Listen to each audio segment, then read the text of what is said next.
Stand by. The program will begin soon. When I see an American flag, I immediately look at that I'm like, that person's probably a bigot. That person's probably a homophobe. That person's probably a racist if they're just flying American flags out everywhere. Hold up.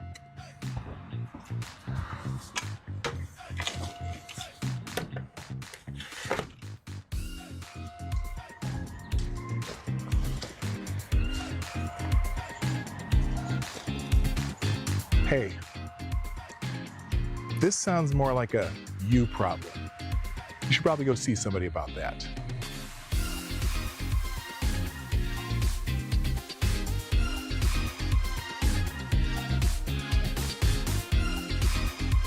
He got over $5 million per year from the American taxpayers, being given no bid contracts from Maine Governor Janet Mills, and is building a military in Somalia. He has been funneling money back to Somalia to build a military in Somalia. The guy is running a migrant services agency that bills Maine Care, which is what we call Medicaid, about $5 million a year. Oh no, those illegal immigrants are getting any Medicare. And then he said he raised money in the U.S. to buy weapons, munitions, and supplies for a paramilitary force he had hoped to lead as the president of Jubaland. Yes, that's a real state in Somalia. And to be clear, in Somalia, he's running to be the warlord of Jubaland.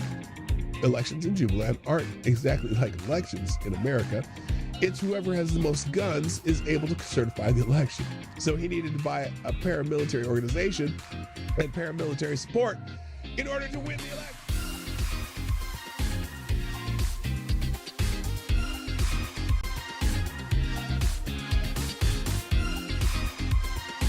Avocado Diablo asked if you could bring any one comic strip character to life and train them to be a hitman, who would you choose? Oh, that's the easiest question ever. Calvin.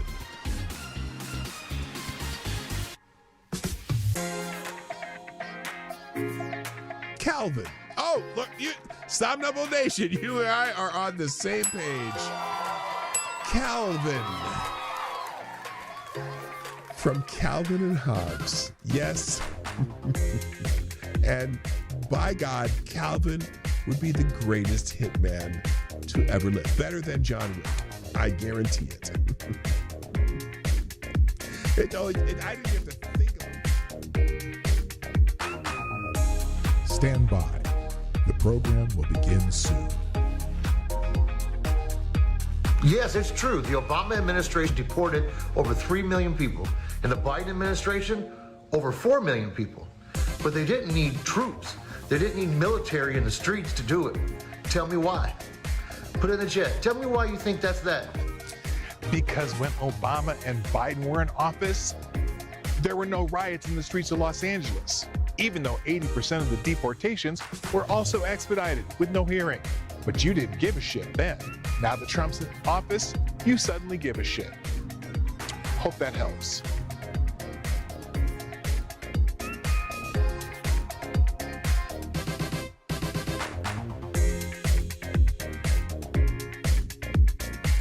That turkey was amazing.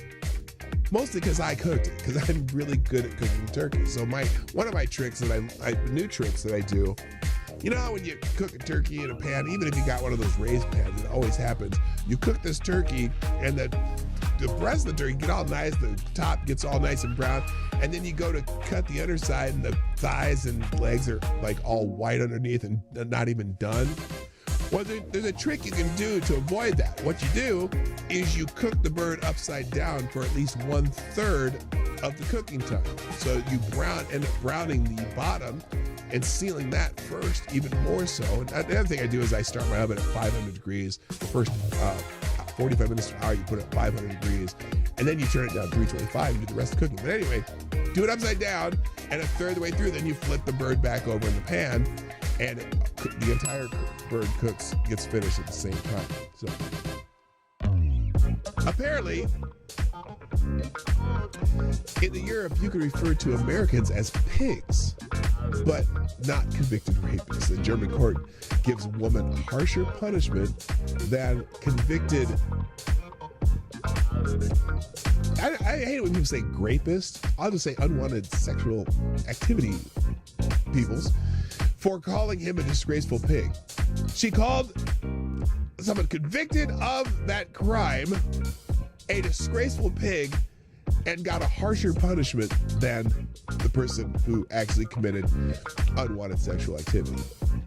And so that's why people were posting that story about the German court gives women harsher punishment than convicted unwanted sexual activity.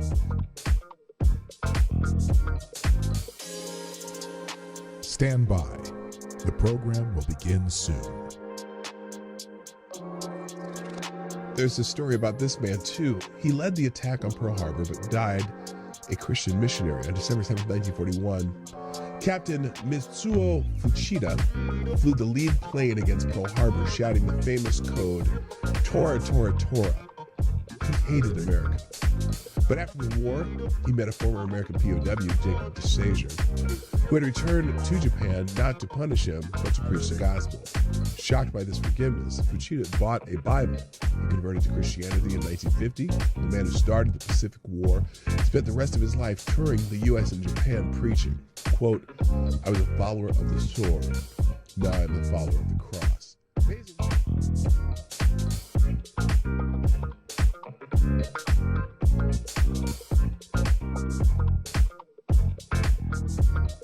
Nearly 5 years after pipe bombs were discovered outside the headquarters of the Democratic National Committee and the Republican National Committee in Washington, D.C., a suspect has been arrested in the case. On Thursday, federal agents arrested Brian Cole Jr., 30 of Woodbridge, Virginia, and he was charged with transportation of explosive devices, blah, blah, blah, blah, blah. But on Friday, legacy media outlets began reporting that Cole, this young black man right here, was a Trump supporter. And I'm not saying he's not because he's black. I'm just saying there's other evidence that might support the fact that he's not a Trump supporter. But we'll get to that. Quote, Brian Cole worked for a bail bonds company run by his father that worked to free illegal immigrants from ICE facilities and sued the Trump administration's Department of Homeland Security. He worked for his dad. They tried to free illegal immigrants. Interesting. Yes, I know every Trump supporter, every black supporter, Trump supporter, would be quick to hire Benjamin Crump, who represented the family of Trayvon Martin, attempting to sic the Biden administration Department of Justice on a local Tennessee prosecutor who had raised concerns about the bail bond company. We'll find out eventually that this guy had wanted nothing to do.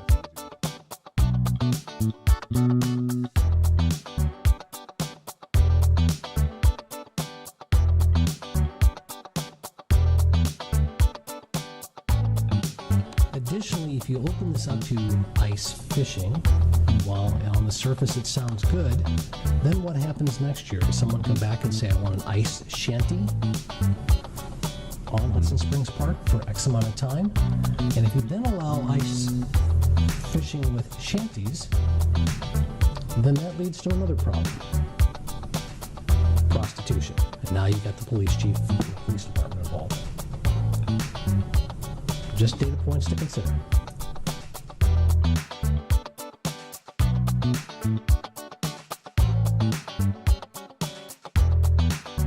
It is Happy Bill of Rights Day on December 1791. The Commonwealth of Virginia ratified the Bill of Rights, the first 10 amendments to the U.S. Constitution. George Mason and James Madison were the driving forces behind these guarantees of individual rights. And note that all the individual rights that are in the Bill of Rights are not rights granted by the government. Those are the inalienable rights which the government shall not infringe. And if you notice, it's interesting because the Bill of Rights is all about what the government cannot do, not what the government can do.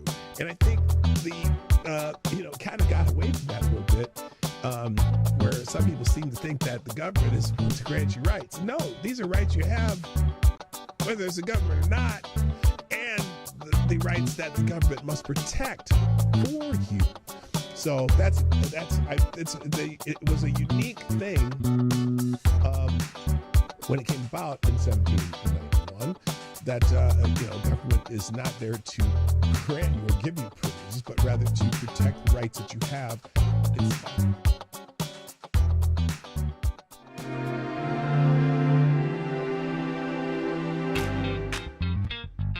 Ladies and gentlemen, coming to you live from the Lucky Dog studio in a hidden location somewhere in the upper Midwest of the United States of America, it's a brother making his own way but with all the wrong opinions.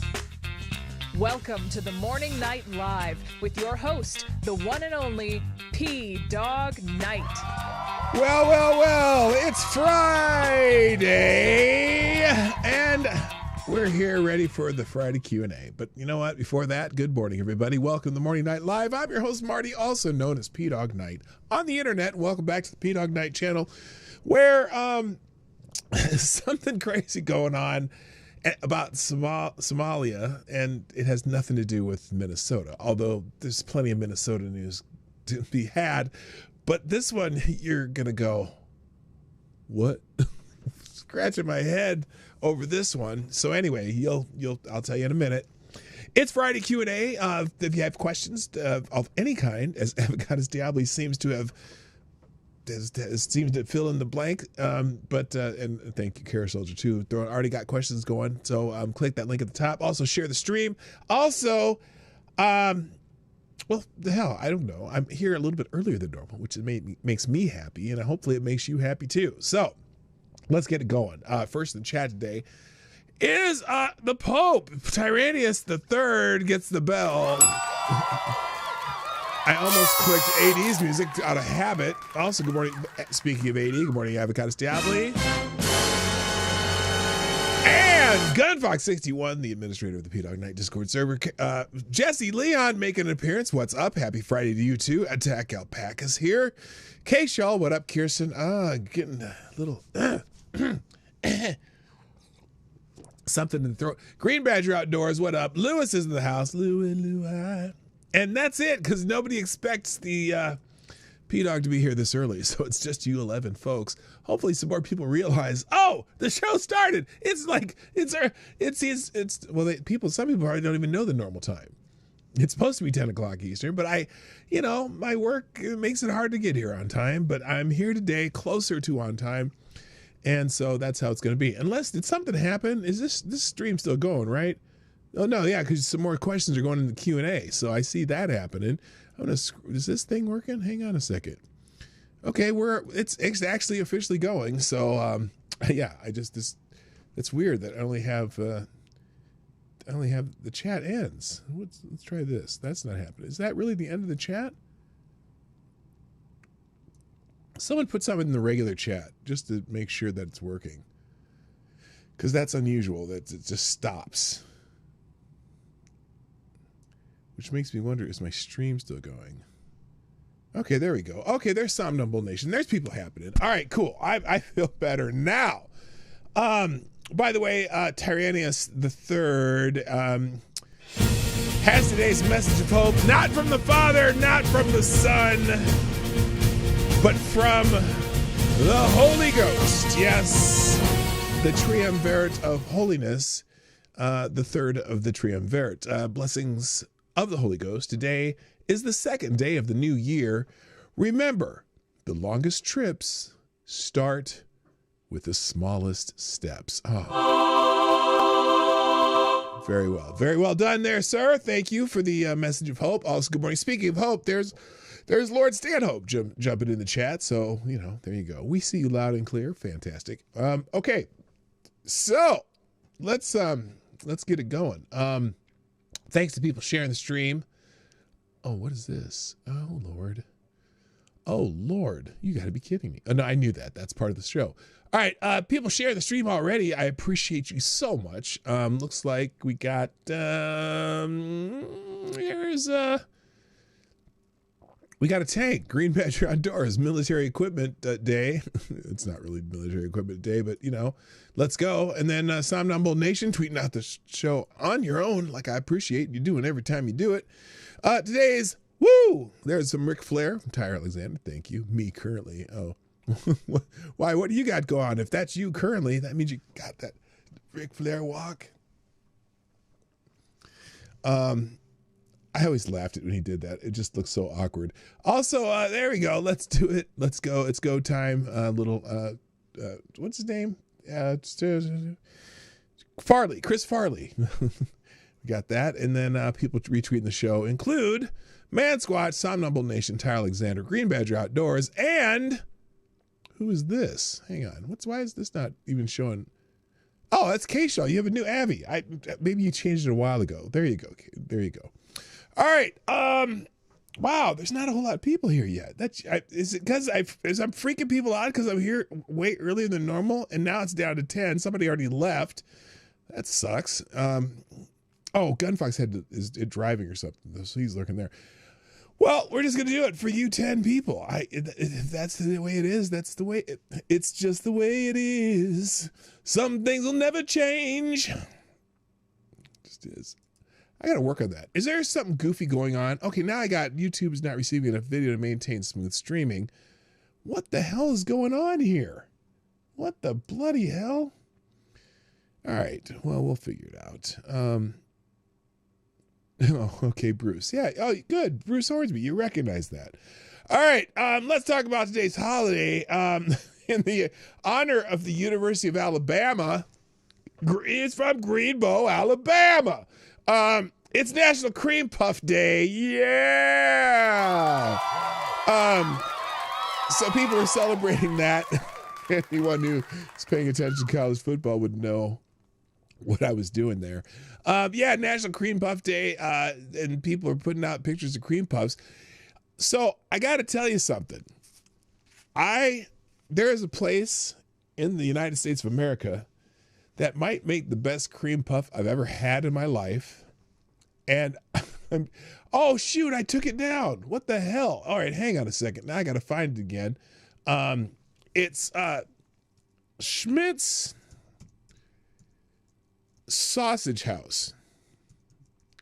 And no, that is not a male strip club. It's a restaurant in Columbus, Ohio, that I saw on the show Man vs. Food. Okay. And Schmidt's, cream puff. Cream puff. And I saw the show, it was on Man vs. Food. And they make cream puffs about the size of a softball. Like they're huge cream puffs, right? And I thought, oh my gosh, how good could it be? But he was raving about it. And so one time we were driving back home from Virginia. I think it was when my son's basketball team won the national championship in Virginia. We were driving back home from Virginia, and we decided, Lady Boomer and I, we kind of, this is kind of where our vacation thing started, was back then, because we're like, okay, are we in a hurry to get home? I know it's a really long drive. It's like a 19-hour drive. We ended up spending the night in Chicago on the way back. Driving there, we drove straight through. But anyway, so we were like, okay, let's do something fun on the way back. We're going to stop at various restaurants or whatever that are along our route home and try some of the foods that were on some of these food shows, like Man vs. Food. There was, what's the other one? There's one, Diners, Drive-Ins, and Dives, those shows. So we're like, oh, let's map out a few of those places and just try one little thing at each one of those places. And one of the places was in Columbus, Ohio. It's Schmidt's Sausage House.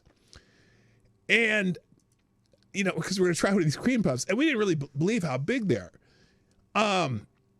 These things were huge. Let me see here. Where's the jump? Here's one right here. You can see it in the screen. This one on the right.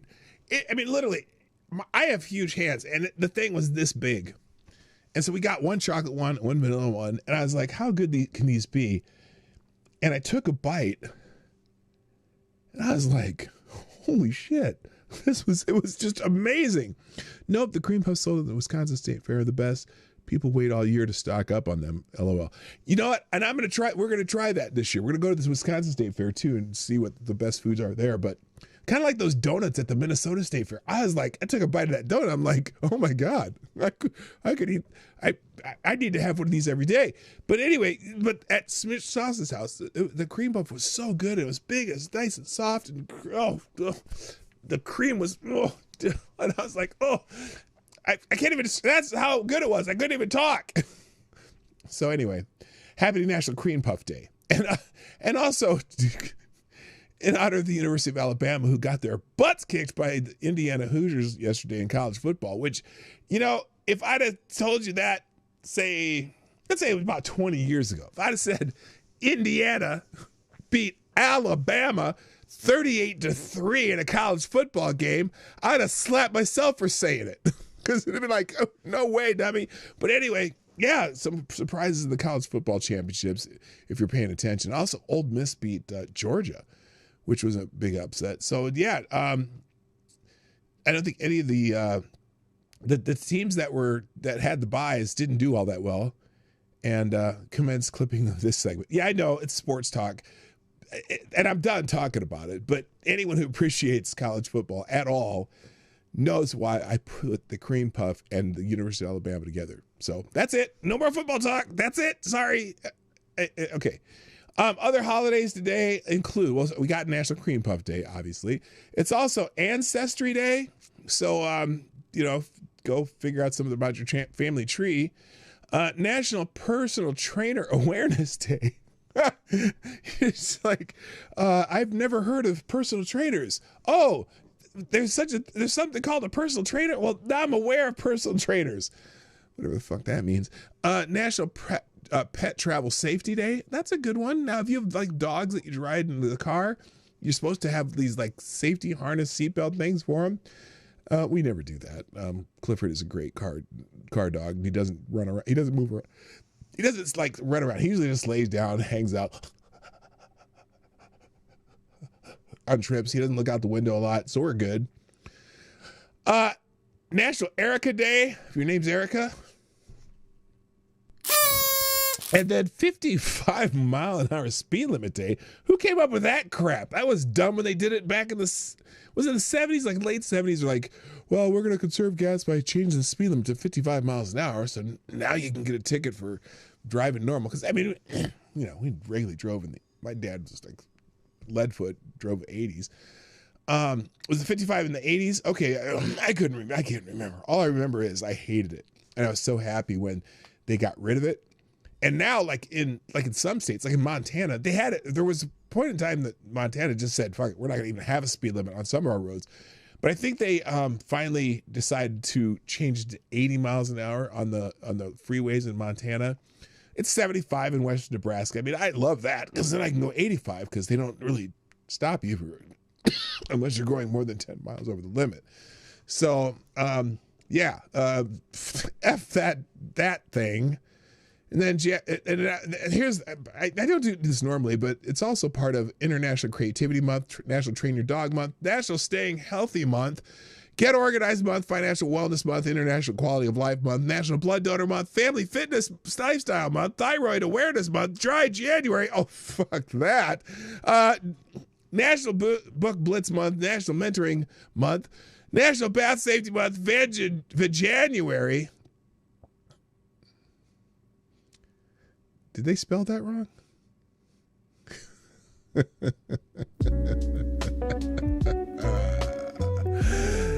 Oh, they mean vegetarians. Never mind. Cervical Health Awareness Month, which would have been appropriate. It was January month. National Oatmeal Month, National Hot Tea Month, National Thank You Month, Be Kind to Service Month, National Meat Month. Walk Your Dog Month, Self-Love Month. Okay. A little self-love goes a long way. National Hobby Month. Oh my God. I'm done scrolling. It's too many things. I don't want to mention anymore. It's stupid. Okay. Anyone else show up yet? Are we still only at 10 people? Or 12 now? Yay. There we go. All right. Very cool. Let's move on and get into some newsy stuff. Okay. Non-sports fans, I'm sorry. It's the college football playoffs. Indiana Hoosiers crushed Alabama 38-3. Did they put any other names up here? Sports, blah, blah, blah. Fernando Mendoza, blah, blah, blah. And Ole Miss beat Georgia or something. I haven't paid attention. I've only watched one football game.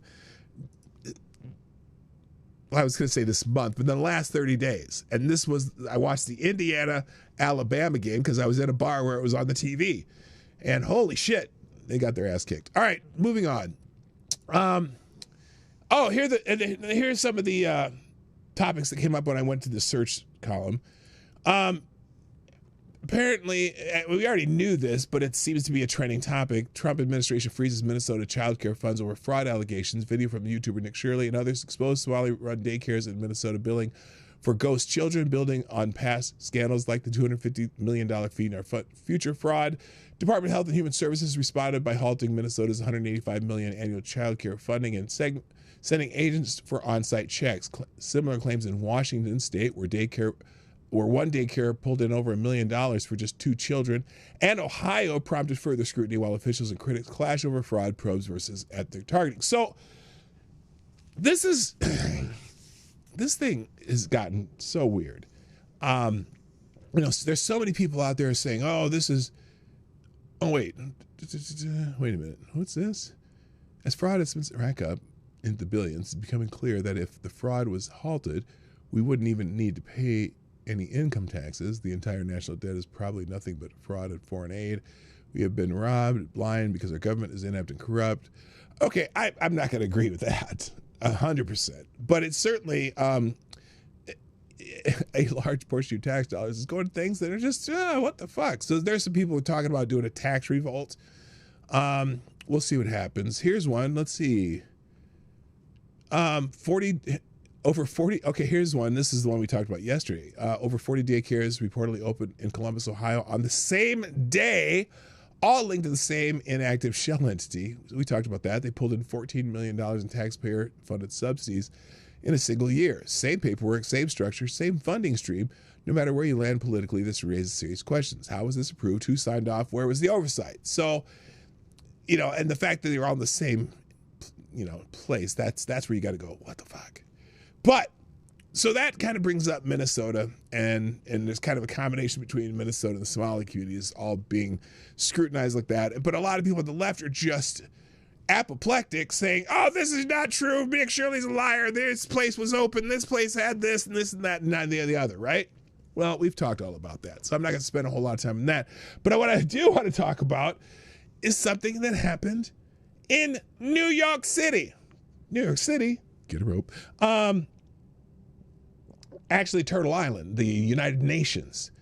This is wild. And hello, Reaction Puerto Rico, you lovely island of tropical breezes.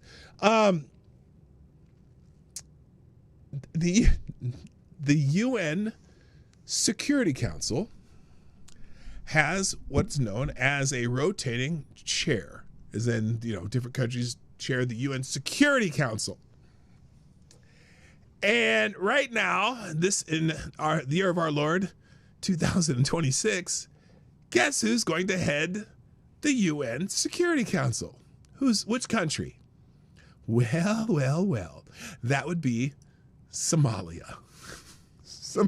Somalia assumes the rotating presidency of the UN Security Council. Now, I gotta wonder, because the country of Somalia doesn't really have anything that's known as a functioning government. So here it is. The rotating presidency of the United Nations Security Council will be assumed in January 1st, yesterday, by Somalia, a barely functional state that has exported thousands of refugees to the rest of the world, accompanied by crime waves and social distortions. Crime waves? Okay, anyway, UN Watch Executive Director Hillel Neuer highlighted the absurdity of handing over the presidency of the Security Council to the #1 worst country in the world on the failed state index last year. So there's something called a failed state index. And let's see if we can find that tweet from Hillel, whatever, Neuer. Here we go. Credentials. Ranked #1 worst country in the world on failed state index last year. Al-Qaeda militia controls a large part of the country. 95% of girls aged 4 to 11 in Somalia face genital mutilation. It's a failed state that under 21 indicators, which rank the world's worst on terrorism, corruption, inability to collect taxes, mass displacement, economic collapse, group grievance, brain drain, and chronic insecurity. Last of all the countries in the world. But yet it's now, it now has the presidency of the UN Security Council. Apologists for Somaliland or the United Nations pointed out that the Security Council presidential rotation is a fairly automated bureaucratic process without any stringent requirements for the job, which is meant to be a simple functionary position that only lasts for 1 month. Okay? And Somalia was elected to the non-permanent seat on the UNSC in June 2024 for the first time since its previous stint as a non-permanent member in the 1970s. The UNSC, the UN Security Council, has 5 permanent members: the United States, United Kingdom, France, China, and Russia, plus 10 rotating non-permanent members who are granted 2-year terms by the vote of the UN General Assembly. The terms are staggered so that 5 non-permanent seats are up for a vote each year, and the seats are farmed out to different regions of the world. Somalia won the East African seat previously held by Mozambique in 2024 alongside new temporary members Denmark, Greece, Pakistan, and Panama. Somalia received 179 out of the 193 votes in the General Assembly to confirm its seat, which was supposed to represent an important landmark on the country's long, slow climb out of brutal military despotism and terrorist conquest and bloody tribal feuds, which are still happening, by the way. It's not a safe place to be. And then critics of the decision towards Somalia's seat argued that it had not made very much progress toward becoming a stable and reliable nation state. Like none at all. 0. Sorry, I just find that freaking hilarious. That's that. Also interesting in speaking of possible. I'm gonna say, because I can't say definitively that these businesses and whatever are committing fraud, but there's certainly a stink of fraud on all of them, right? Possibly. Hello, Rick Ashburger. What's up? So here's another thing. So the Somali's foreign minister and UN ambassador apparently was running a healthcare company in Ohio. Now, this is interesting because he was doing it while he was representing Somalia in the UN. Just when you thought the Somali welfare fraud story couldn't get any more ridiculous, allegations have emerged. Now, again, this is allegations. I should not say this definitively. I'm just going to say based on the information in this article. And front page is very, let's just say they're very skeptical of Muslim entities. So sometimes you got to take, consider the source. Hello, Blue Light Screen, by the way. So allegations have emerged that Somalia's foreign minister, Abdisalam Abdi Ali, and Somalia's UN ambassador, Abubakar Dahir Osman, ran a company called Progressive Health Services, Inc. in Cincinnati, Ohio. A LinkedIn profile appearing to belong to Osman certainly reflects this. Strangely, the profile states that Osman ran the healthcare company through 2019 and began serving as Somalia's ambassador to the UN beginning in 2017. Now, this seems to suggest that he ran a healthcare company in Ohio while serving as Somalia's ambassador to the UN. It does, doesn't it? No. Now, he's described as having worked as a supervisor in the Medicaid unit in the Franklin County Department of Family Services, and then worked as the Minister of National Security for Somalia while also running Progressive Healthcare Services.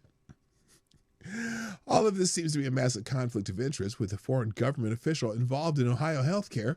Republic of Somaliland, that's a completely different country. In fact, they're at odds with Somalia.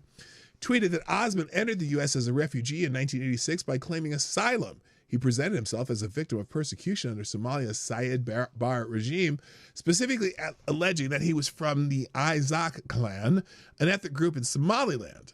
The same group he said Somalia did not commit genocide against in the UN Security Council meeting on December 29, 2025. Foreign Minister Abdisalam Abdi Ali's official profile states that before entering the public sector, His Excellency Honorable Abdisalam Ali established a successful career in the private sector. He founded a successful healthcare enterprise, founded it. Oh, wow. He founded it. Overseeing multi-million-dollar annual budget. Interesting. And a LinkedIn profile for him, whose picture seems to match that of the foreign minister, states that he was the founder of Right Choice Health Services, and before that, as CEO of a medical transport company in Toledo, Ohio, where there is no direct confirmation that it's the same person, other than the picture seems to match. So, you know, and look, I can't talk about the inbreeding problem in Somalia, but anyway, while anyone can create LinkedIn profiles, this does raise some major questions about the interplay between Somalia refugees in America and the Somali government, and the role of the Somali government in the fraud taking place in America. Does it though? Well, you know, just who knows? So anyway, that's a story. And then the other story about, so we also saw the story about one of the Somali daycares getting broken into. We read about that a couple days ago. Well, the Minnesota police in Minneapolis are disputing these Somali-run daycares claiming important documents were stolen. So police in Minneapolis have disputed a Somali-run daycare center's claim that important documents disproving fraudulent activity were stolen. The Nokomis Daycare Center claimed that a burglar broke into the building through the kitchen in the rear of the facility on Tuesday, rummaging through the main office and stealing documents pertaining to its operations. Just how convenient. But police say no report was filed per the New York Post. Nasrullah Muhammad, manager of the Nokomis Daycare Center, told, they spelled Nokomis. Well, Nokomis is a section of Minneapolis. It's near Lake Nokomis. And on this one, it's one that's spelled correctly and one that's spelled wrong. So I'm not sure which is right. Of course, spelling things wrong would be par for the course. Anyway, Nasrullah Muhammad told reporters that a suspect entered through the kitchen at the rear of the facility, damaging a wall and breaking into the building's office. Sometime on Tuesday, he said the alleged prowler stole important documentation, including children's enrollment information, employee documentation, and checkbooks. Wow, all the things you need to verify the things to the government, too, that you're a legit business. So anyway, the other thing, too, did I talk about this yesterday? So this dude right here, that's the guy who said that the important documents were stolen, even though the police say nothing was stolen. These glasses here he's wearing are $2,000 designer glasses. Wow, daycare must be pretty lucrative work. Now, our daycare never made that much that I could afford $2,000 glasses. By the way, I have experience because we had a home daycare for a while. Anyway, he said Muhammad said that the burglary may have arisen from recent viral report from Nick Shirley, where citizen journalists visited various daycare centers in Minnesota. We all know about all that. It'll be interesting to find out. I'm just dying for one of these daycare businesses to sue Nick Shirley, because that's what Ed and Brian Krasenstein are raising GoFundMe funds to get attorneys for the Minnesota daycare so they can sue Nick Shirley for defamation. Good luck with that. Look, locally, we've had several news reports for 10 years on the fraudulent businesses that are mirroring what's happening under Nick Shirley's report. And in fact, that same daycare, the Leering Center, there's a couple different investigative reports on that place. Plus, they have all kinds of state violations. Plus, the guy clearly lied about their hours. So one of their scams is they will, like I said, they'll have video surveillance on their place, and they'll have someone bring a kid in. Those people leave right immediately, but if someone asks, well, did you have some kids coming in here? Yeah. Oh, well, here's some video of us having people dropping off their kids. Anyway, I hope they do. they do sue Nick Shirley because Discovery's a bitch. I'm just saying. Speaking of Minnesota too, we just got a new paid leave rule in Minnesota. And you know, I was like, I actually might have to look into this because I got to get my other hip replaced. Minnesota's ridiculous paid leave rule takes effect. Critics say illegal aliens will benefit. Well, they'll find a way. As Democrats' new outrageous commie European-style paid leave policies take effect today in Minnesota, critics are concerned that illegal aliens, including Somali fraudsters, could be among the beneficiaries. Based on a detailed analysis from the Austin Daily Herald and the Minnesota Chamber of Commerce, the new paid leave rules are thoroughly socialistic, offering higher monetary amounts for paid leave of workers who make lower incomes. Not only that, but employers will be required to provide nearly 5 months of leave to certain employees, an anti-free market, impractical, and utterly unjust standard. No doubt many small businesses will have to close their doors on this plan. Now, what's interesting too, a guy I used to work with now runs a restaurant, company that owns a few restaurants. And he was one of the people who testified. I'm like, oh, that's my guy. But anyway, so the majority of Minnesota employers now have the unfortunate necessity of providing employees with 12 weeks of family leave and also 12 weeks of medical leave every year per the Minnesota Chamber of Commerce, which opposed the legislation. So listen to this. Paid family and medical leave, the new historic paid leave mandate, forces employees to offer paid leave.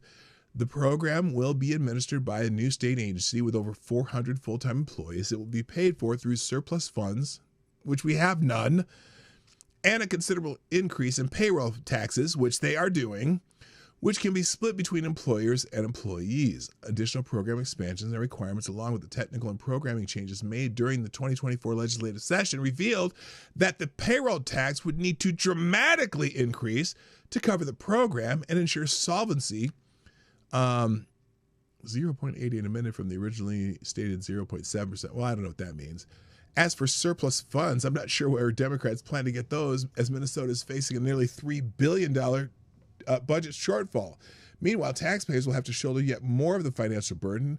Government will expand, and small businesses might as well close right away. So, but yeah, so they offer more pay to people with lower incomes. And if you look into it, I'm not going to read any more of this. It's pretty insane how they're doing it here, though. And but hey, I might have to go get my hip replaced just to see how much money they pay me. Hello, Maddie. What's up? Nice to have you here. All right. Next in the trending topics, Jack Smith. Everyone's talking about Jack Smith, the wonder lawyer, Jack Smith. And boy, are the lefties excited about this. They have a video of Jack Smith telling us how awful Trump is and how he caused the insurrection. So Jack Smith testifies Trump caused the January 6th in a released deposition. Okay, now wait a minute. Who is Jack Smith? Hello, Select Boy. Yeah, boy. And Evan S. So all these guys are like all jumping all over themselves because of Jack Smith's testimony. A Republican-led House Judiciary Committee released a 255-page transcript and video of Smith's December 17, 2025 deposition on December 31st, detailing his dismissed probes into Trump's classified document and election challenges. Smith, a veteran prosecutor, stood firm that evidence showed proof beyond a reasonable doubt of Trump's criminal scheme, including his rally to call to march on the Capitol, false fraud claims, and inaction during the riot despite pleas from advisors. Republicans highlighted gaps like no direct violence orders, while Democrats saw the release as confirming Smith's fact-based conclusions. Now, remember, Jack Smith would have been the prosecutor in those cases, right? So he's gonna tell you what his case is. And that's the only thing you're going to hear. This is not a trial. So you're hearing Jack Smith, how he was going to prosecute this. Okay? So let's play the clip that everyone's playing. This is about a 1-minute clip talking about how Donald Trump was absolutely responsible for the, I haven't done this for a while, Hello? Check. What the hell? Check. There we go. Insurrection. Have you missed me doing that? Insurrection. Thank you, Ratio Puerto Rico. First deuce of the tip jar today. Jack Smith's evidence was, I felt he did it. Yes, exactly. Speaking of which, have you, it's $5 Friday. Drop a link in the tip jar today just for posterity and helping me pay the light bill. Here we go. I'll put the link up at the top where you can. Where's Johnny Boomertech? I can't pin his message if I can't friggin' find it. Where are you at, Johnny? Sponsored show, blah, blah, blah. Here we go.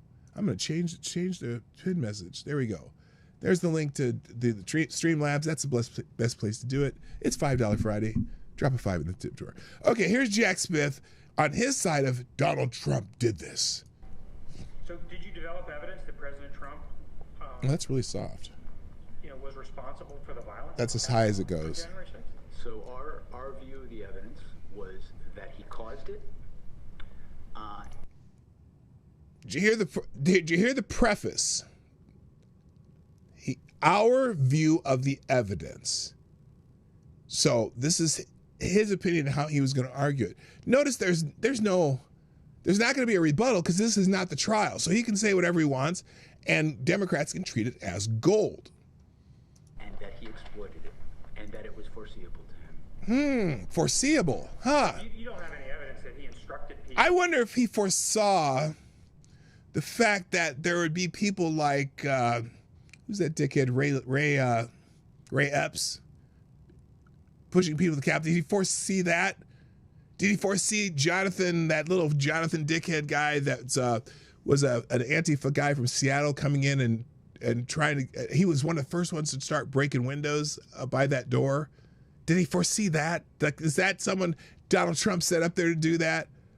Did he foresee the fact that when those people were starting to break the windows around that door to get into the Capitol building, did he foresee the fact that Capitol Police just stood there and watched as they were doing it, not even attempting to stop them? They're in full riot gear. These are unarmed people up there trying to break a window, and they do nothing to protect the building. Did he foresee that? I'm just curious. I am just curious. You know what I mean? So, hey, we have our first $5 tip in the tip jar on $5 Friday. Mike has bad knees. Thank you very much. And you are the new Streamlabs Superstar sponsor of the day. Thank you very much. Thank you very much. Jack Smith, and I already read reaction in Puerto Rico. Jack Smith's evidence was, I felt like he did it. I felt like he did it. Anyway, Trippy Liberty's in the house. What up, Trip? What up, my brother? And Cannibalistic Wizard, also, welcome. How you doing? To crash the Capitol. Hang on here. Let me go back. Listen. And that he exploited it, and that it was foreseeable to him. It was foreseeable to him. Oh, he has a crystal ball? Not the reporter for Politico. But you don't have any evidence that he instructed people to crash the Capitol, do you? As I said, our evidence is that he, in the weeks leading up to January 6th, created a level of distrust. Oh, wait a minute. Whoa. Let's go back and listen to the question. Crash the Capitol, do you? Oh, hang on. You don't have any evidence that he instructed people to crash the Capitol, do you? The question is, you don't have any evidence that he instructed people to crash or whatever, break into the Capitol, do you? Listen to this answer. Listen to his answer, and I'm gonna summarize his answer. The question is, you don't have any evidence he instructed people to crash it, go and breach the Capitol. As I said, our evidence is that he, in the weeks leading up to January 6th, created a level of distrust. He used that level of distrust to get people to believe fraud claims that weren't true.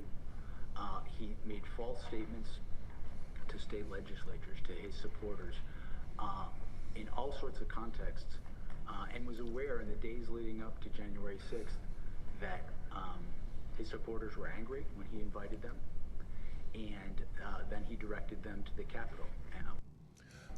So let me summarize that answer.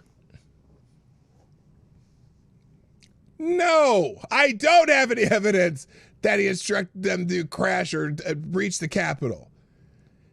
Did you catch that? He did. The answer's no. All these other little speculative things. Well, we think he did this and this and that and this and that. Oh, and he instructed them to go to the Capitol. Well, no shit, because the second half of their rally was planned at the Capitol building. They had permits to finish the rally at the Capitol building. So, of course, he instructed them to go to the Capitol to peacefully and patriotically show, cheer on your senators. Of course, he told them to go to the Capitol because that was the second half of the rally that was planned in advance. Dipshit. But for all the mind-blown fucking liberals, they're like, oh my God, Jack Smith said he planned it. He didn't say that at all. His answer was no. I don't have any evidence that Donald Trump instructed anyone to breach the Capitol. Holy shit. All right, that's why he's trending. By the way, someone here, and there's an article about it in PJ Media. How am I doing for time? My God, I'm doing great for time. Jack Smith just blew up his entire January 6th case. Now, I haven't read this, but I'm going to see if it's as accurate as my assessment.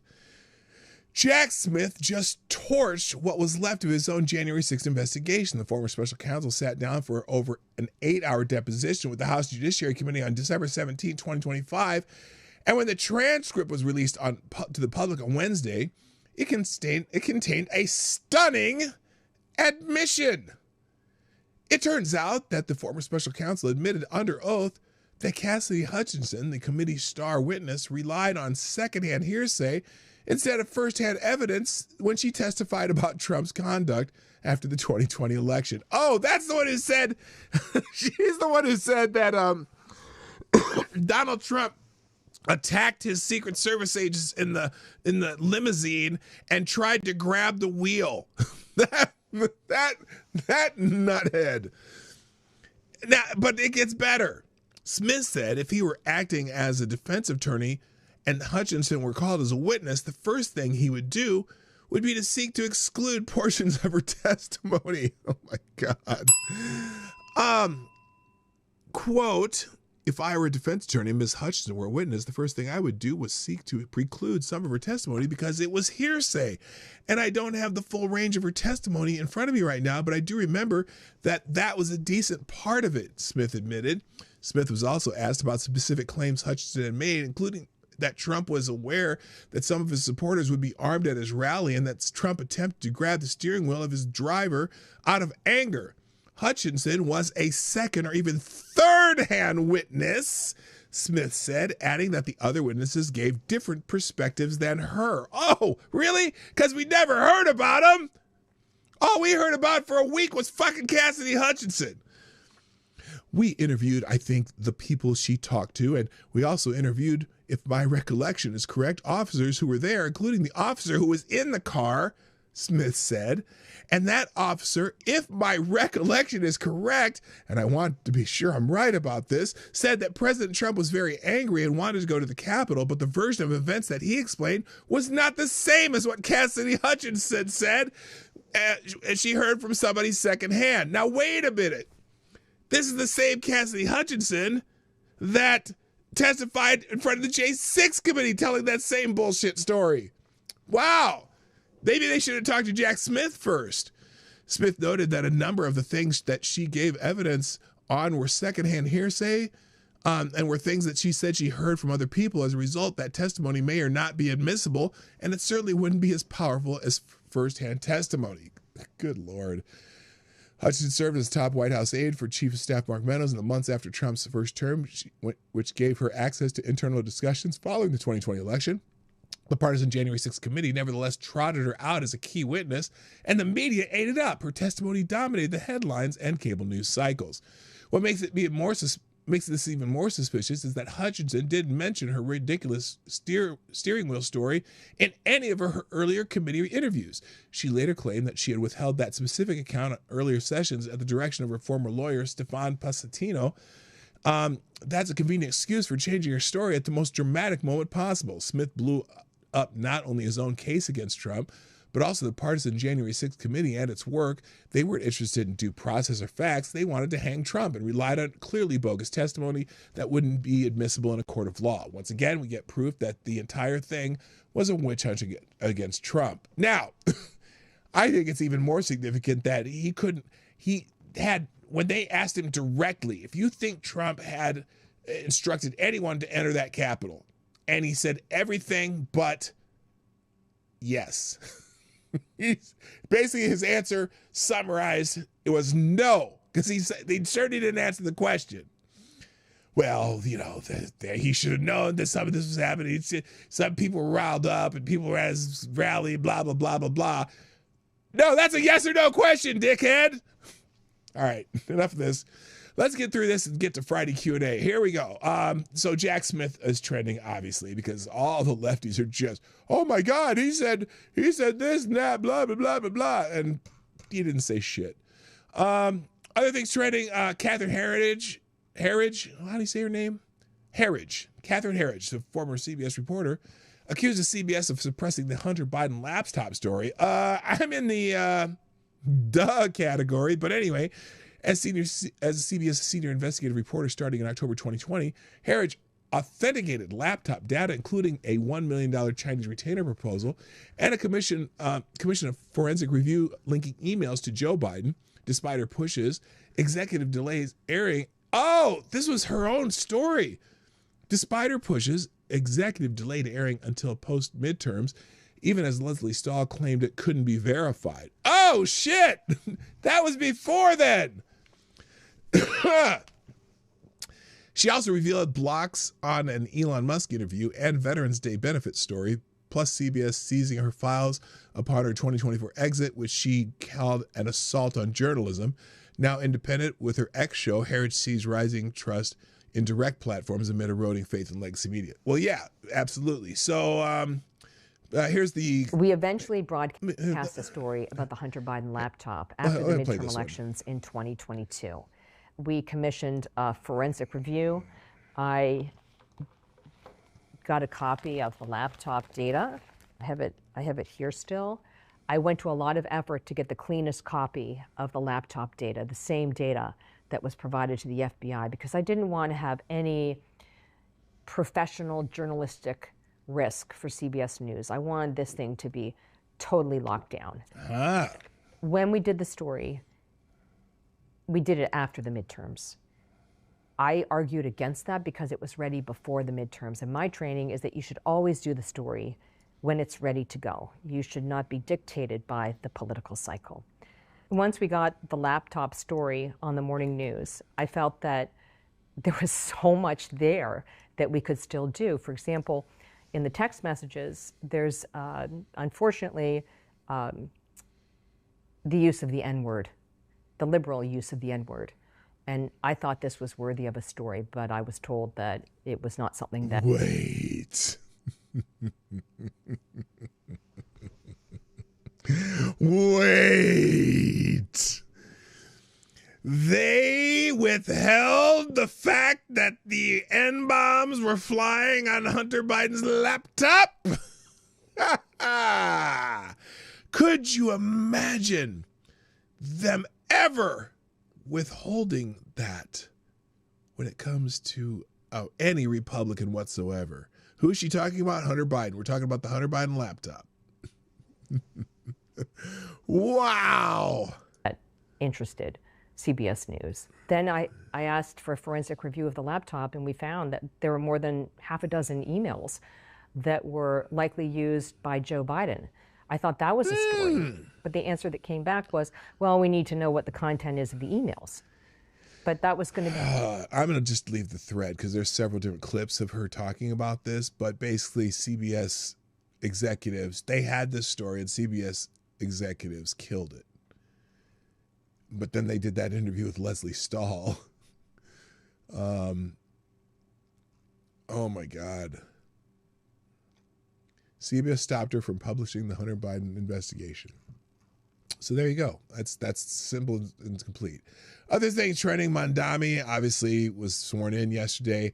But now, here's the problem. Apparently, you remember when Elon Musk, they said he threw up that hand signal? Oh, well, here is over and over pictures of Damme throwing up the signal, the bat signal for white supremacists, right?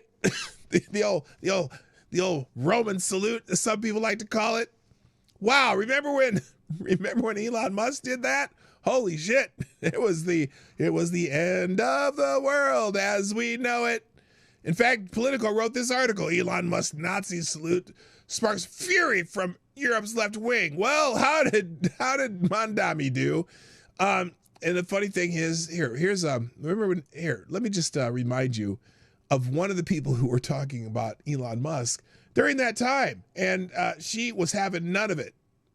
This is the United States of America. The United States of America. In this country, we hate Nazis. Kind of like a foundational defining thing. Two of probably the most foundational defining things about American history is that we beat the Confederates and we beat the Nazis. Yes. And I don't know what side people may be on today, but you're accusing people of being on that side? I'm not rocking with anyone sympathetic to Nazis. And I will do that until I am 6 feet in the ground. Like, kind of foundational to me as a human being. Well, you're going to have to denounce your fellow traveler. And want to defend the Sig Heils and the Nazi salutes, all the whatever you want to do, that's on you. I'm on the opposite side of that. I'm not with the Nazis. How about that? How about that? Catch me outside. How about that? Thank you, AOC. And fuck Zoran Mandami. Okay, good morning, Unacceptable Views, my other favorite Canadian. How you doing, brother? All right, here we go. Yeehaw. Thank you, Select Boy. That was some good funness. All right, let me just skip through this other stuff. New York's trending. That's because of Mamdani.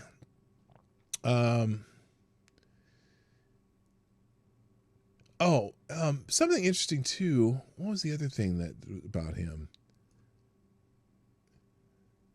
Yeah, and this is crazy too. Both New York and London, the two most important cities in the Western world, now have Muslim mayors. How can anyone think this is normal? Look, I don't care so much per se that he's Muslim. Okay, not at all. Okay, I don't care. I don't care about that at all. I just care that he's got some stupid ideas.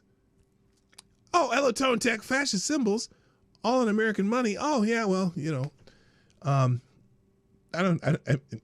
give me a couple examples, like the little eyeball thing or some shit. I don't know. By the way, welcome to the show. And if you got a good point, I'd like to hear it in the chat. So chat away, my friend. I don't give a fuck that he's a Muslim, but I do give a fuck that he has got some really dumb ideas. And someone was mentioning the other day, he had pledged to arrest. He pledged to arrest Netanyahu if he came to New York City, like the UN or whatever, which was kind of dumb because then, was it in September? He met with Netanyahu and said, these are the most persecuted people in the world, but whatever. But the idea that he would arrest Netanyahu, first of all, on what grounds? What grounds would you arrest Netanyahu in New York City? That's not, you don't have there's no international laws that you can use justify arresting him in New York City. And we're not part of the ICC, which it wouldn't be your place to arrest him anyway. It'd be federal authorities that would have to do that. So stop saying stupid shit. Whatever. Quarter, just saying. What's the okay, help me out with the fascist symbol on the quarter. Fascist symbols on top of the American flags in court. Just saying. What are you talking about? Are you talking about the American eagle? That's not a fascist symbol. That's our national bird, you dummy. What are you talking about? I didn't mean to call you dummy. I don't mean to call you names. That's cool. You can trick off the caps lock too, because that's just annoying. Okay, you got to be better. You got to do better, because that's you're floundering now. All right, back to this. Other things that are trending. No, you do your homework. Seriously, look. Just because there's an eagle on a flagpole, and the Nazis had an eagle for some reason too. Who had the symbol first? Certainly wasn't Germany. So you're not making any sense. You're not making any sense. Okay. Well, you're not doing anything then. If you can't convince me by saying something intelligent, then then I'm not going to listen. What do you mean? Do your homework. You're the one who made the claim. I didn't make the claim. You made the claim. When you make a claim, you have to verify it. I don't have to go and, oh, well, here, I have to say something. Oh, you don't know? Well, look it up. No, I prefer you to tell me where you're getting that from. Okay, got it. So anyway, Scott Adams, the founder or the writer of Dilbert, still battling cancer. He described his cancer update. The 68-year-old Dilbert creator described heart failure, severe coughing, fits up to 12 hours, and paralysis below his waist during his Coffee with Scott Adams stream, warning January could bring transition while vowing to continue drawing comics and streaming. Diagnosed with stage 4 prostate cancer in May 2025 that spread to his bones, Adams pursued hormone therapy, radiation, and the drug Pluvicto after public appeals, including to President Trump, but reported paralysis by mid-December. Fans like Mike Cernovich, who called him a mentor to millions, and others, including Richard Grinnell and Robbie Starbuck, poured out in prayers love, with Adams warmly thanking them amid unverified claims of medical malpractice from one physician. Well, you know what? We can't do that over the internet. You got to actually have some evidence there's medical malpractice. But, Scott Adams, an interesting character and ubiquitous on X, the app formerly known as Twitter. And that also has Dilbert trending. And then finally, before we get to Friday Q&A, Iran is having major problems right now, and I'm trying to see if there's any updates here. Let's do this. Nope, that's a different one. As we said yesterday. This is one of these times where I go, Donald Trump, what are you doing? What are you doing? He put a post on Truth Social. If Iran shoots and violently kills peaceful protesters, which is their custom, the United States of America will come to the rescue. We are locked and loaded and ready to go. Thank you for your attention to this matter. To which Thomas Massey says, we've had problems at home and we shouldn't be wasting military resources on another country's internal affairs. Military strikes on Iran require congressional authorization. This threat isn't about freedom of speech in Iran. It's about the dollar, oil, and Israel. Well, sort of. But I kind of agree with Massey here in a little bit. Let things develop in Iran. They've fucked things up enough over there that the people are finally saying, hey, our government, fuck off, go away. And they seem to be having some success this time. Hopefully it won't be a big massacre, whatever. What are you babbling about now? What's with the cap locked? You've had 45 plus years to open a book and read facts. Wait for the internet, still no clue. Look here, moron. I called you a name again. I don't like calling people names. Look here, fella, buddy, as you called me. All caps is a form of speaking. I'm sitting here laughing quietly. Okay, whatever. And you look like an idiot tapping all caps. But I'm not saying that you are an idiot. I'm sure some other people will. Hey, Now What Studios is here. What up, Woo, my dear friend from high school. Good morning, P-Dawg. 2 words of advice for people with common sense. Anyone who has money, and Jewish people in New York City, get out. That might not be a bad idea. Look, one of the things that Mamdani is proposing is a one-time wealth tax on billionaires in New York City. I always laugh kind of about these proposals because a lot of people are billionaires, but they're billionaires on paper. And in order to take a certain amount of their wealth, which is a numerical calculation of what they have, they would have to liquidate a portion of that numerical calculation, which means they probably don't have it in cash, which means you start liquidating assets. When you liquidate assets, you lower the value of those assets. When you lower the value of those assets, your net worth already goes down, so you can't continually collect on it. And oftentimes, you have to destroy assets by liquidating them to actually to make that payment. And so it's a good idea.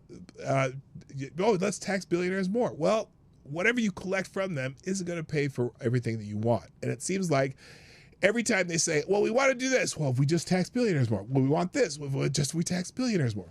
We want this, tax billionaires. No, that's not it. You have to tax everybody more to make enough money to do it. Because if you take all the money away from all the billionaires, you still can only run the country for about a year. And then you've destroyed all those assets. So there you go. Anyway. So there you go. All right. Now, let's see. We'll skip these. Historic border turnaround. Oh, the apprehensions are down to 109,000 for the year as opposed to millions. And the border crossings are at a historic low. I won't say an all-time low, but they're at a historic low. That's in there. Portland memo tells city officials to record ICE agents to call Migrant Watch activists for help. Yeah, I don't know why the city officials would call out activists, but apparently the Portland City Council is instructing city officials to call activists when they see potential ICE activity. That seems a little counter to the law. PJ Media, doesn't matter which book the official is sworn in on. I had my rant about this yesterday. I don't care how he was sworn in. I care about how he governs. And if he governs based on the book he's sworn in on, then there's going to be a problem. But I already have a problem with his ideas. So we'll see what happens. You know what? If New York City goes down the shitter, we'll see. If it becomes a paradise where everyone has milk and cookies every day, well, maybe they will try it. We'll see what happens. I'm not betting on anything positive, though, for New York City. All right. Now, it is that time, ladies and gentlemen. And this would be a good time. If you have questions there, Tone Tech, drop them in the Q&A. Ask me anything. Because, ladies and gentlemen, it is that time. As we do every week, we end the week with Friday Q&A. As we do every Friday, we have our Friday Q&A. Often the questions are funny, nonsensical, a couple serious questions, and some are just whimsical and lively and lovely. And so, happy Friday Q&A. It is that time. Today's first question on Friday Q&A comes from none other than the I was going to say the question answer, but no, it's from Kara Soldier, which is you ask good questions too. First question on Friday Q&A today comes from Kara Soldier, and that question is bourbon or scotch? As any good red-blooded American man would tell you, bourbon, baby, bourbon. I don't dislike scotch, and you know what's funny? So one of my best friends from college married a woman from Scotland, and you know when we say bourbon or scotch or whatever, for the rest of the world it's just whiskey. It doesn't matter if it's bourbon or scotch. It's just whiskey, right? And the weirdest thing, because she was the first person who I've ever in my life heard of mixing scotch with Coca-Cola. She would drink because it's just, for them, it's scotch whiskey, right? I've seen people put Irish whiskey with Coca-Cola, rarely. Bourbon, obviously, or Tennessee whiskey, whatever.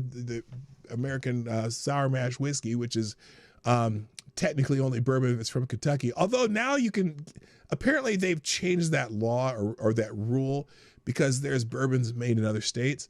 But yeah, I prefer bourbon. I just do.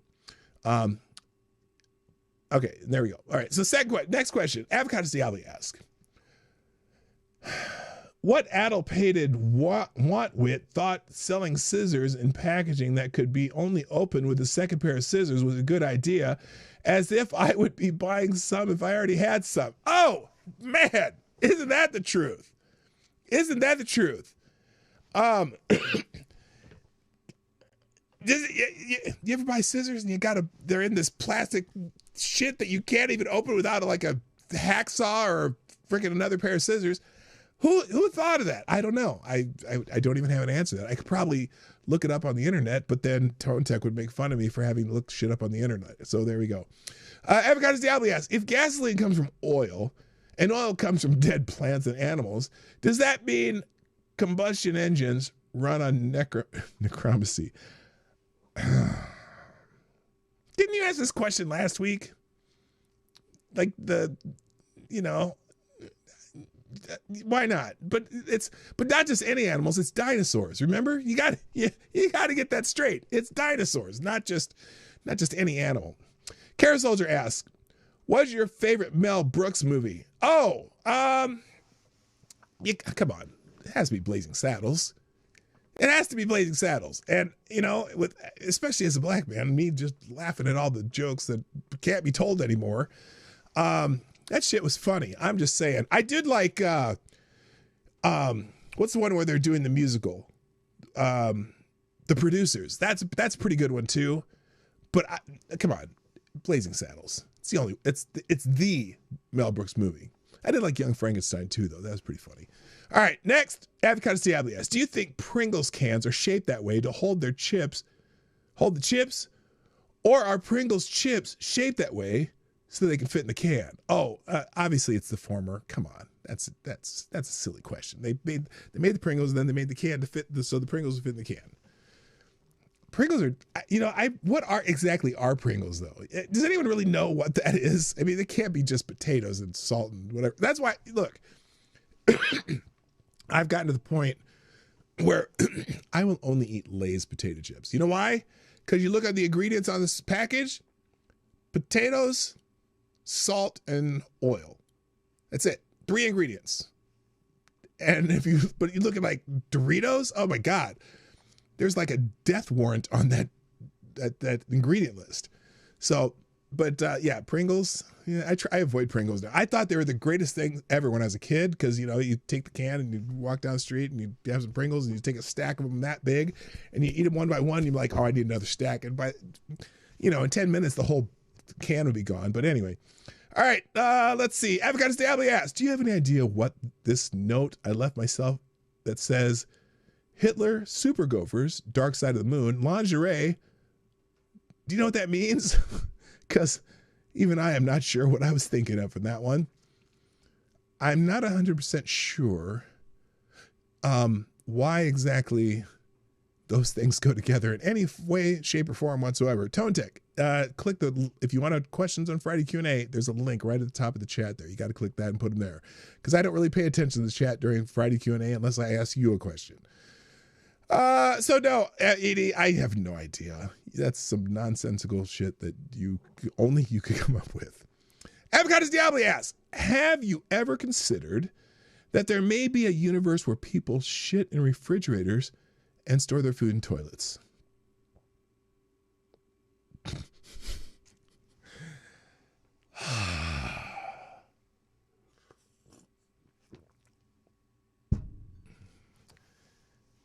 They don't have toilets in other parts of the universe.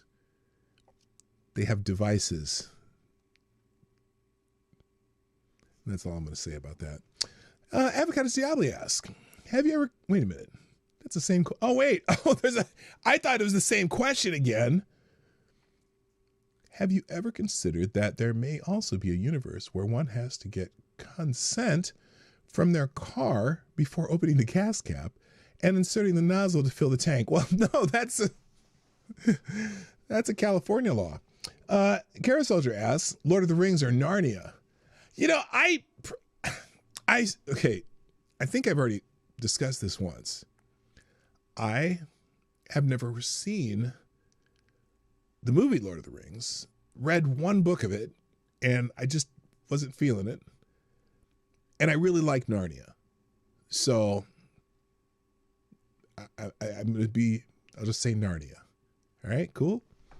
Avocado Diabli asks, what if one day a species of aliens shows up in a fleet of warships because they speak in music, and when they received the first broadcast of the sound of music, to them it was a declaration of war?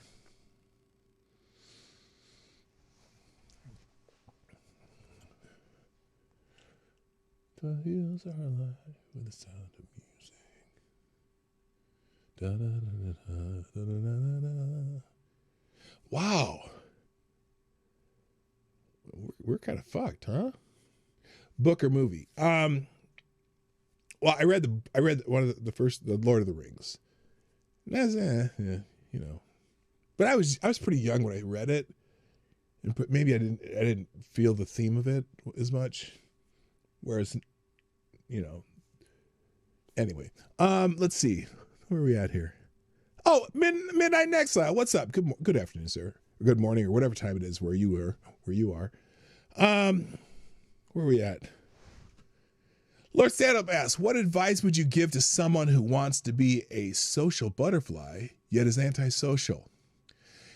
Look, being social takes practice. You just have to start talking to people and also learn to ask questions that are open-ended. And sometimes to be social is just to be good at asking questions so you don't have to talk as much. Unless you really hate people, and then fuck it. Who cares? You know, some people just like being by themselves. So there you go. Let's see. Kara Soldier asks, what is your favorite submarine movie? Oh, you know, you'd think it'd be Hunt for Red October. But what was the one about the German U-boat that they filmed in black and white? It must have been the mid-90s. Was that, what was that called? I can't remember the name of the movie, but it was a really good movie. Can you remember what movie that was? Das Boot. Yes, Das Boot. That was a really good movie. I really like that. Avocado Diabli asks, if you see a Ram truck passing through an intersection and you run the stop sign to smash into it, is it a crime or were you just following instructions? That's fun. No, it wasn't Das Boot. It was, what was that movie? Ooh, yeah, it was You Something. That's what it was. Das Boot was a different movie. Anyway, no, you would still get in trouble for ramming that Ram pickup truck. Especially, you know, if I was at a Ford F-150 and I would say, I was just following instructions instead of being like, fuck that Ram. I don't know. All right. Where are we at? Lord Stanhope asks, have you ever been so bored at a job you did some work, or more accurately, someone else's work? Oh, God, yeah, that happens. That certain happens. Avocado Diabli asks, if you had a traumatic brain injury and because of it, every time you tried to speak, your mouth made the sound of a musical instrument, what instrument would you want to be? Oh, fuck, there's only one instrument that I'd want to be. It would be a saxophone. A tenor saxophone in particular, because tenor saxophones are fucking cool. Or a bass guitar, like a, you know, little slap bass guitar. That'd be kind of cool too. But not tenor saxophone. If it's coming out of your mouth, it's tenor saxophone would be the coolest. All right, Kara Soldier, ice cream or gelato? I prefer frozen custard, but I mean, look, U-571, that was the movie. That was a great fucking movie. I just couldn't remember the name of it. All right, ice cream or gelato? You know, there's not a whole lot of opportunities for getting gelato in the United States, but I love that shit. It's good stuff. I would say gelato if I had to choose and I had the choice. All right. Lord Stand-Up asks, at what point in the month can I stop wishing people a happy new year? Oh, usually like after the 15th. Oh, who said skin flute? Come on. No. Trombones. Why are you picking on Select a Boy? You're really interesting there, Tone Tech. Whatever.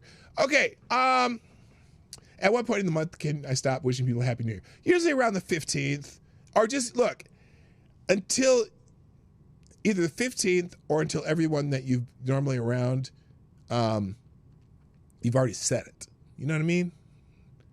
Like, for example, today at work, I didn't see anybody since New Year, so I'd say, hey, Happy New Year, man. Happy New Year. What's up, bud? Happy New Year. But I won't say it to him on Monday because I already said it to him. But there's going to be people I haven't seen, and I'll be like, oh, Happy New Year. How you doing? Nice to see you. Whatnot, okay? All right, Lord Stanhope asks, if you and your neighbors decided to fill an above-average ground pool with random liquors to create a super liquor to bathe in, what spirits would be the base of your super liquor to bathe in? Oh, God. Why would I want to bathe in super liquor, first of all? Unless super liquor was a euphemism. If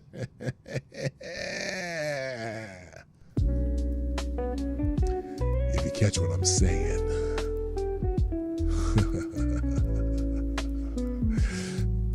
All right. Anyway, yeah, the base. Well, definitely not Everclear because you'd burn your butthole with it.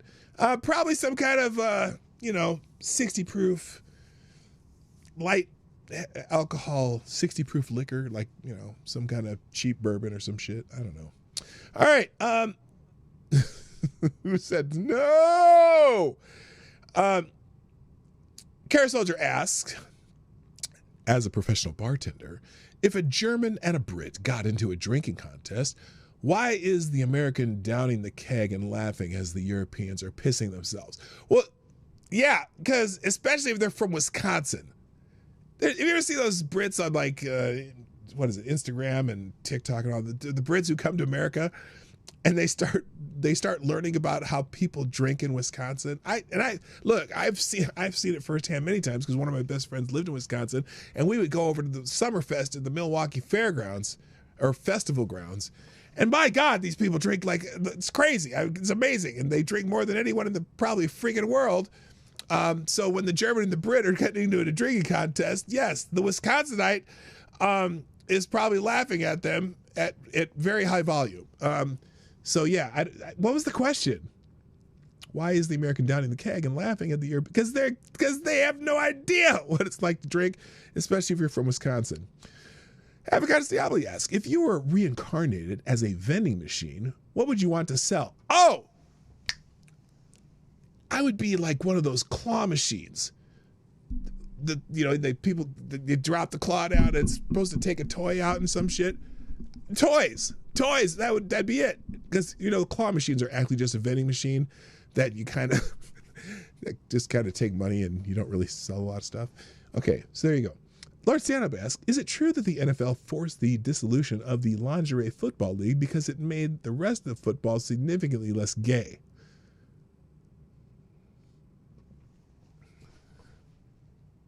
Huh. They dissolved the Lingerie Football League because they're playing on YouTube all the time. Oh, wait, did I? Wait, never mind. Okay. Cara Soldier asks, a riddle for you. Oh, chat, we have a riddle. Be ready to answer in the chat. I'll pay attention to the chat now. A riddle for you. Twins stand upon a mountain overlooking a river. One twin stands as a lookout while the other signals down to the town. What city am I talking about? Again, one twin stand upon a mountain overlooking a river. One twin stands as a lookout while the other signals down to the town. What city am I talking about? I have no fucking idea. Do I need to repeat it one more time? Twins stand upon a mountain overlooking a river.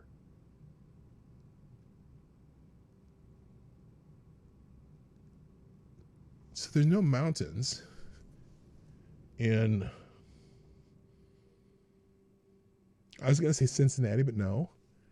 Over a river. No mountain. So it has to be somewhere in the Mount Albuquerque? I don't know. Oh, Budapest, that could be.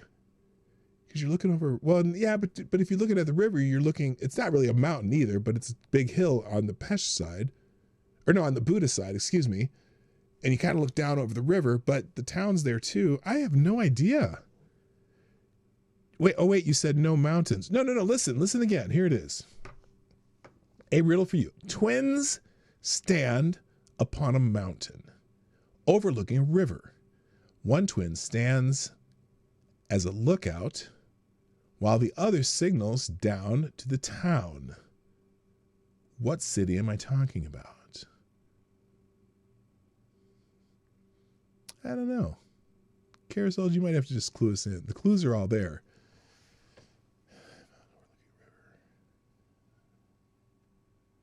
And lookout seems to be a significant word in here.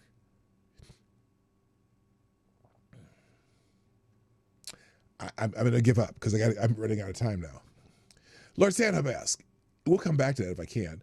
If anyone figures it out, let me know. Lord Stanhope asks, if we must love ourselves before we can love anyone else, shouldn't we practice self-love before making love to others? Isn't that kind of a given, though? I think pretty much that's how life works. I don't know what that means. All right. Lord Stanhope asks, after seeing what the Somalians were able to accomplish in your state, what, in your honest opinion, as a bartender, do you think competent thieves and grifters were able to accomplish? That's what I'm thinking. I'm like, holy shit. That's got to be just the tiny tip of the iceberg, and I'm sure underneath there's some professional fraudsters that probably did way better. So it's nerve-wracking just thinking about my state in that regards. Lord Stanhope asks, how many government employees do you think were involved in the daycare fraud, and what percentage was their cut? I don't think they're involved actually involved in it, but there's a whole shit ton of looking the other way, because I've lived here for about 37 years, and I remember even back in this for 20 years there's been questions about this. The last 10 years, there's been investigations into it. It's been, it was referred to several different departments in the Minnesota state government, and shit got pew-pewed away. And part of it is because that community donates a lot to Democrats here, and Democrats are in power. And so it's just one of those things. You're not going to bite the hand that gives you money. And so, but there have been local TV stations have been doing exposés on this for a few years. And this Nick Shirley thing just kind of blew it up to a national level. And now they're starting to look at it in other cities. And who knows how far this goes, but mostly just it's politicians looking the other way, and now they can't anymore. But I'm going to give our state some credit. There have been some prosecutions. Now, most of them have been federal prosecutions, but there have been some state prosecutions in this. For example, the Feeding Our Futures thing, they could not look away anymore because the federal government was starting to involve themselves. And so, yes, there have been prosecutions in that one, in that one level of government. So there you go. Lord Stanhope asks, what's the best TV show you've seen canceled mid-episode? I've never seen a show canceled mid-episode. I don't even mid-series. You know what, that would take me a long time to think about. Like, what was my favorite show that got canceled? I can't even think that hard right now, so we'll move on. Avocado Diablo asks, if you want a cheap weekend getaway, wait, if you want a cheap weekend getaway, is running through town naked screaming about the squirrels that are trying to take over your mind on Friday morning so they give you a 72-hour hold a good way to do it?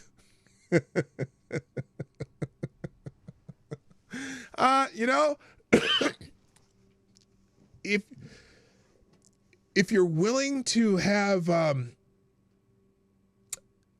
take a chance on the conditions, sure, why not? There you go. Lord Stand-Up asking your honest opinion as your honest and professional opinion as a bartender. What would need to happen for taxes to go down? I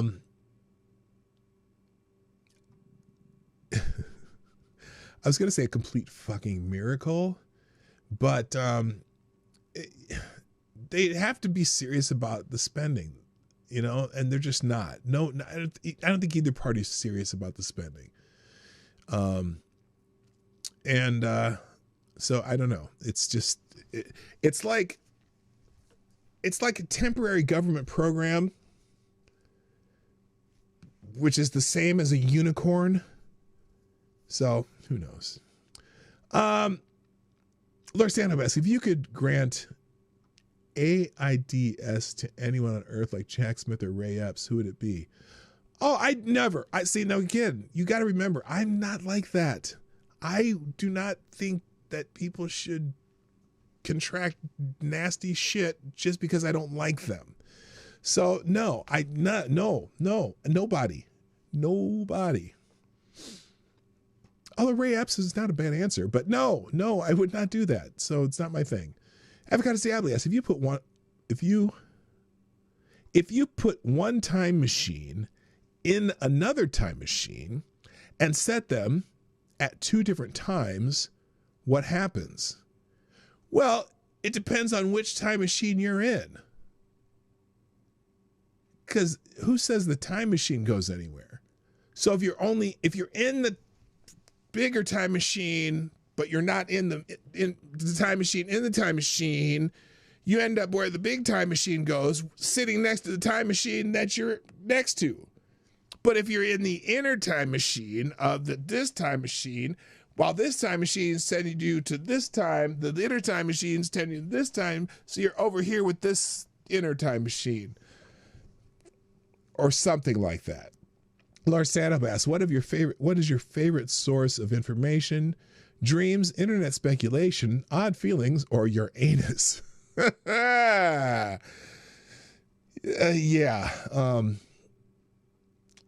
I just read news sites and things like that. Of various proclivities.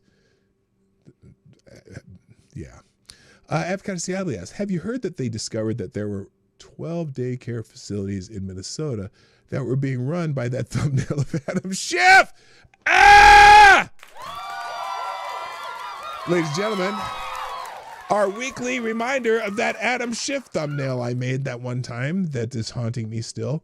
Lord Stand-Up asks, if you decide to swim nude with jellyfish, what species would you prefer to bathe with? Hey, I'm not swimming in no fucking jellyfish. I don't, especially nude. Sting around your pee-pee and shit? No.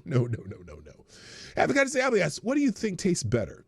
Slow roasted Teletubby on a bed of wasabi mashed potatoes, or pulled Barney the dinosaur meat on a brioche bun with some slaw and add some acidity. Well, Teletubbies probably taste like ass, so I'm going with Barney. Lord Stand-Up asks, is that all? God, unfortunately, no. Avocado Diablo asks, if back when you were single, a super hot woman had wanted to have sex with you, but you had to dress like a geisha and choke her with strips of perfectly cooked bacon, as in not the burnt to hell, what would you? Well, that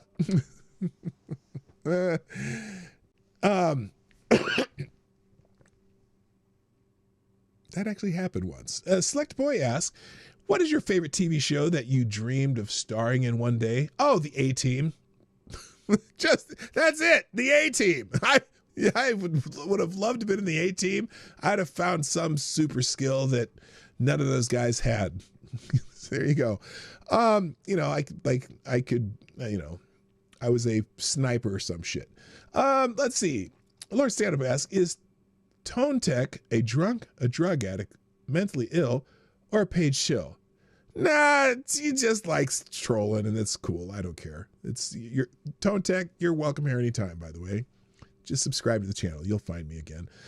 Lord Stand-Up asks, is prison just time out for adults? Yeah, kind of. Select Boy asks, if you were on Jeopardy, which category do you feel you dominate? Oh, man. Oh! 80s and 90s music trivia. I would have kicked Mark McGrath's ass on Rock and Roll Jeopardy. I'm telling you, man, Rock and Roll Jeopardy Mark McGrath would have been my bitch, and he destroyed everybody. But I'd loved when VH1 had Rock and Roll Jeopardy on it. I would watch that quite a bit, and I was answering every question before anybody came up with any answers. I'd have cleaned up on that show, but it was only for celebrities, so that sucked. Lord Stand-Up's, oh wait. Okay, Select Boy, billiards or pool? I'm not 100% sure. I'm not 100% sure that I know the difference. I play pool. Oh shoot! Did we put Tone Tech in a timeout? Were we just tired of the cap locks? I don't, guys. You know I don't like that. I don't like timing people out unless it's something like if they're just being abusive to people. Like, well, he kind of being abusive to who was he? He was kind of being a shithead to somebody. But I don't time people out on my show. I unless it's really, really just straight out abusive and annoying, which he kind of is. There you go. All right, here we go. Where are we at? What time is it? Oh, okay, I'm good. I can't find it. Here we go. Lord Stanhope asks, how long till we rethink fascism? Ew. No. Look, fascism, believe it or not, is a form of socialism. For those who aren't politically inept, except for those who are politically inept, it's just it's a whatever government control of private business. If you go by what Mussolini, who defined fascism, is now, certainly the means for enforcing it.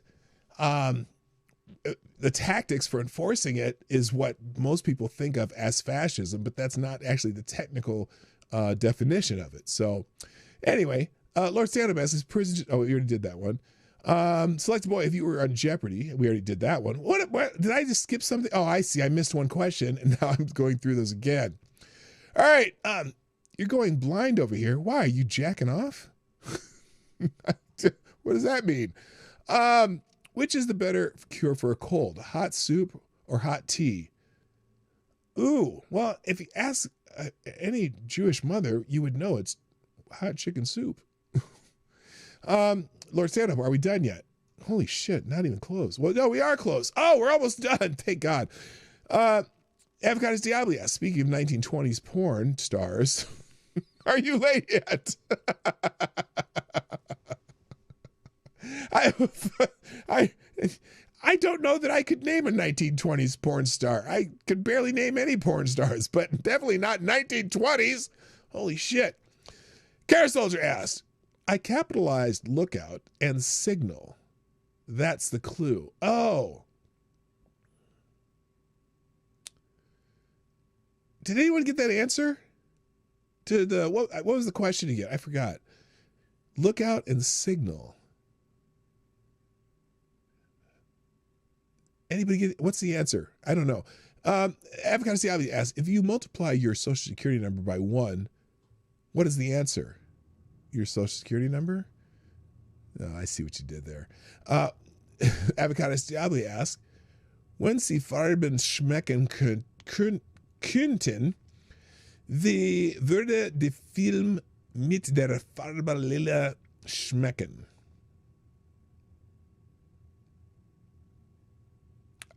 I've forgotten more German than I've ever learned, so I have no idea what that is, and I can't translate it. Select a boy, Hard Lemonade or Johnny Walker? Well, it depends. In the summer, Hard Lemonade. Any other time, a little Johnny Walker red or blue would be very nice, and a little, just a bump and 2 fingers in a glass with 1 cube. Avocados Diablo asks, do you think people will ever evolve to eat like sea cucumbers by extruding their rectums and to swallow the food up and bring it back inside them to digest? What the fuck kind of question is that? Holy shit. Lord Stand-Up, is this the end? Almost. Avocados Diablo. Okay. If you were so well versed in 80s music, name one song by the band Heaven 17. Oh, I don't know. Oh, God, you would come up with some bullshit like that. Yes, I can. I have a song in my head, but I don't know what it is. Okay, I'm done. JB says, Marty, I wrote you a song, an AI song I put on Discord. Oh, we'll check that out. Avocados Diablo, how many more questions do I need to come up with to make you late? This is the last question from JB. Is this the last question? I was late getting here. Yes, that's the last question on today's Morning Night Live Friday Q&A. I'm shutting this shit down before Avocados Diablo puts something else up here.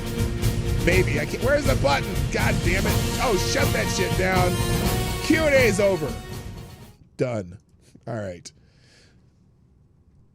Did you put a question just before I hit it? I can't even see it now. Ladies and gentlemen, thank you for joining me on the Morning Night Live. Even you, Tone Tech. I have fun watching you try to troll everybody. Just fucking subscribe so you can be here next time. I'm here Monday through Friday. We're around 10 o'clock Eastern time. I'm going to drop the links in the chat. Did I leave the cream puff link in there? I'm going to get rid of that. You don't need to see a fucking cream puff. Anyway, so it's been another week. Happy New Year to everybody again. And that's the last time I'll say it on this show. I'm going to get rid of the fireworks by Monday because, you know, it's over. Shit's over. So, let's see. Here are the links. Wait, get rid of that. And all the stuff we did today, I'm going to drop the links in the chat, and they'll be in the description also as soon as this thing works on my computer. There we go. Copy, paste, links. Everything we went through and a few things we didn't are there. Everyone have a great weekend because it felt like today was Saturday because I didn't work, or Monday because I didn't work yesterday, and I'm like, oh shit, it's Friday. So anyway, everyone have a great day. I gotta go. My name's Dawg Knight. And I'm out of here. Bye-bye.